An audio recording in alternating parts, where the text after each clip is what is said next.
वंदे वंदे भारत माता की, भारत माता की।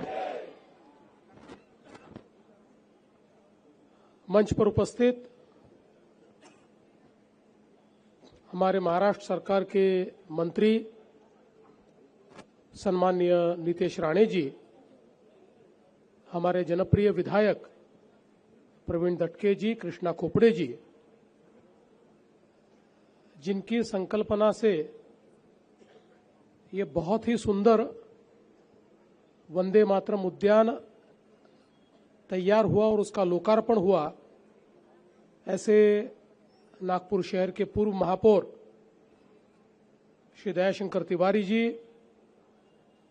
अनिल सोले जी, गिरीश व्यास जी, पूर्व विधायक विकास कुंभारे जी, अर्चना तय डेहनकर, राजेश बागड़ी जी, डॉक्टर रामस्वामी, अभिजीत चौधरी, किशोर तावड़े, वसुमना पंत, श्रीमती वैष्णवी बी, मंचासीन सभी महानुभाव और यहां पर उपस्थित सभी बहनों और भाइयों, आज हम सभी के लिए ये बहुत ही गौरव की बात है कि वंदे मातरम जो भारत की आजादी का प्रेरणा गीत रहा, भारत की क्रांति का मंत्र रहा, ऐसे वंदे मातरम को जब 150 साल पूरे हो रहे हैं, ऐसे समय हमारे नागपुर शहर में एक बहुत ही सुंदर वंदे मातरम उद्यान का लोकार्पण हो रहा है। मैं भाई दयाशंकर तिवारी जी को और हमारी महानगर पालिका को बहुत बहुत धन्यवाद देता हूं। हम सभी लोग जानते हैं कि जिस समय बंकिम दा ने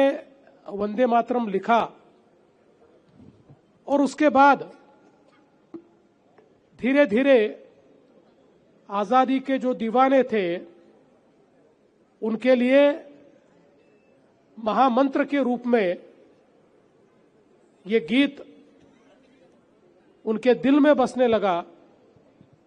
और विशेष रूप से जब बंगाल को विभाजित करने का एक प्रयास किया गया और उस विभाजन के खिलाफ एक बहुत बड़ी सभा का आयोजन हुआ, हजारों हजारों लोग उस सभा में उपस्थित थे। वक्ता अभी आने बाकी थे और ऐसे में 30-40 हजार लोगों में से किसी एक व्यक्ति ने वंदे मातरम का जयघोष दिया और धीरे धीरे 30-40 हजार लोग वंदे मातरम कहने लगे और उसके बाद बंगाल के विभाजन के खिलाफ जो लड़ाई हुई, उस लड़ाई का मूल मंत्र ये वंदे मातरम का गीत बना, वंदे मातरम का नारा बना, वंदे मातरम का उद्घोष बना।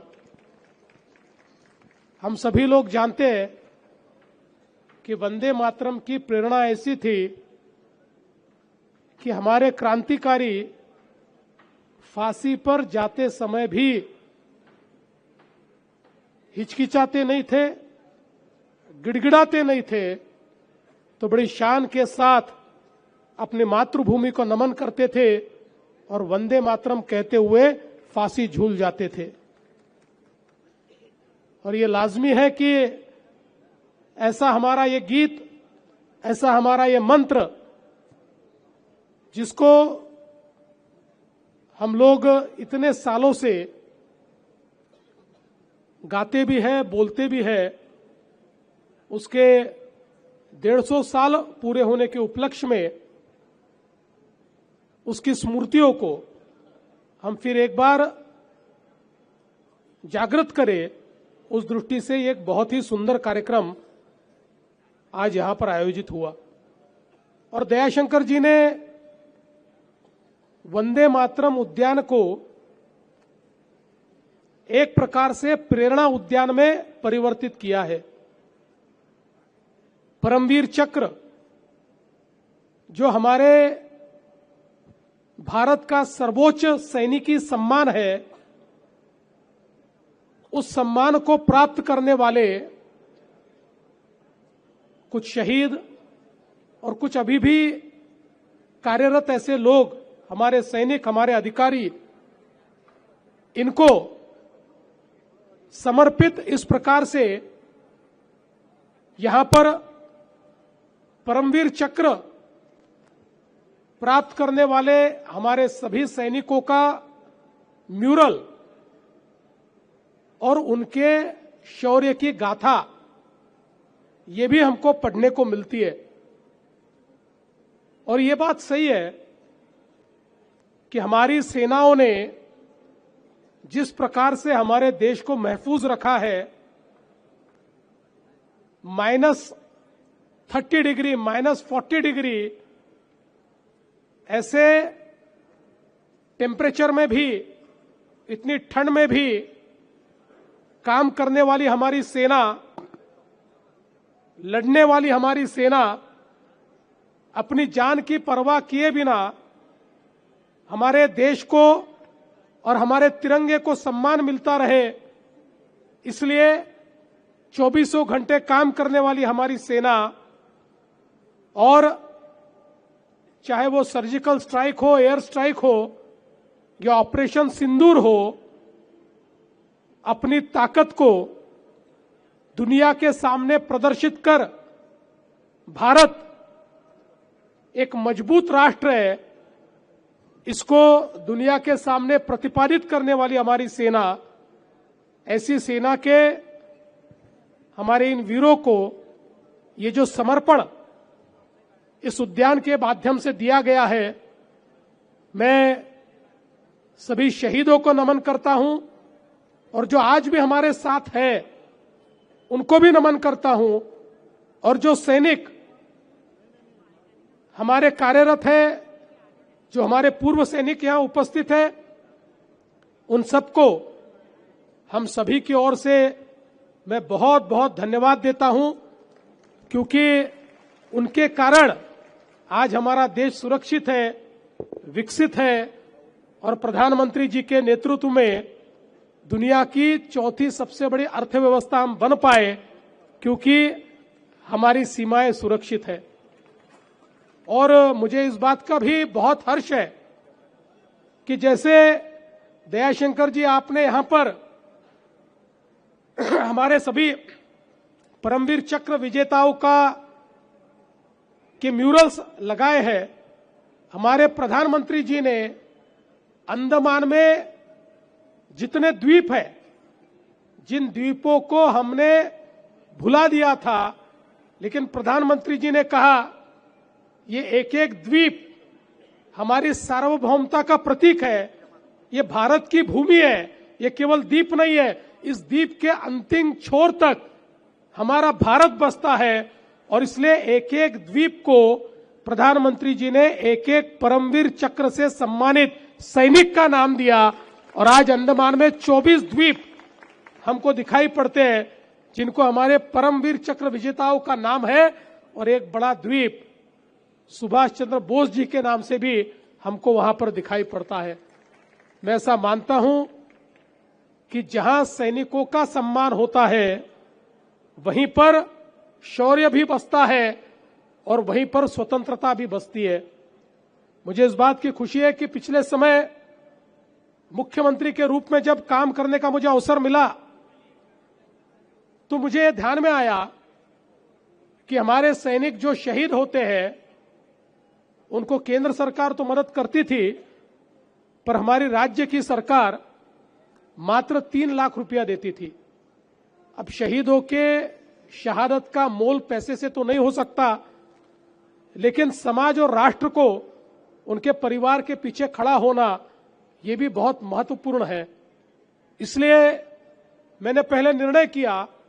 और 3 लाख रुपए की जगह हमारे शहीदों के परिवारों को 25 लाख रुपए मिलेंगे, ऐसा निर्णय किया। और उसके 1 साल बाद एक और निर्णय किया और 25 लाख की जगह हमने तय किया कि हमारे शहीदों के परिवारों को 1 करोड़ रुपया हम देंगे। और अब महाराष्ट्र ऐसा राज्य है कि जो 1 करोड़ रुपया देता है, हम लोग जमीन देते हैं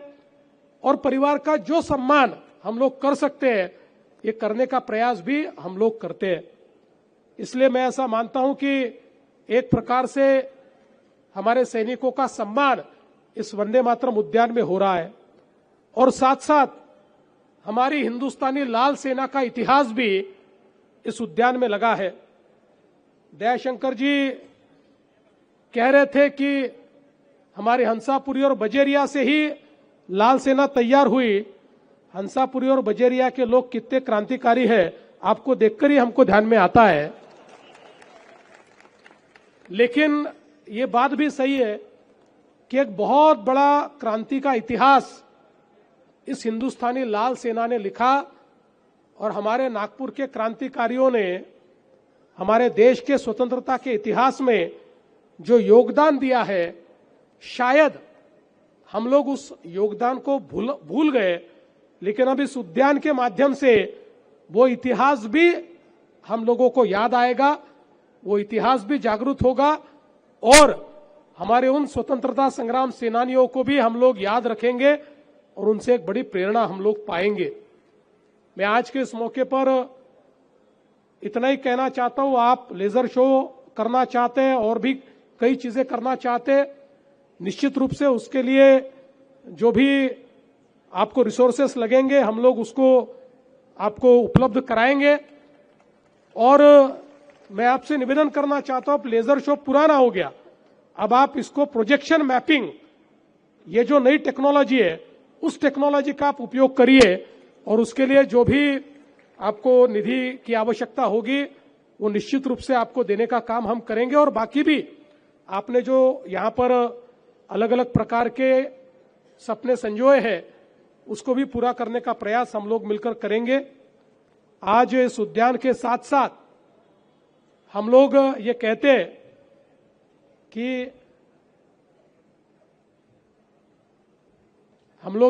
हैं कि विकास भी और विरासत भी, ये उद्यान हमारी विरासत है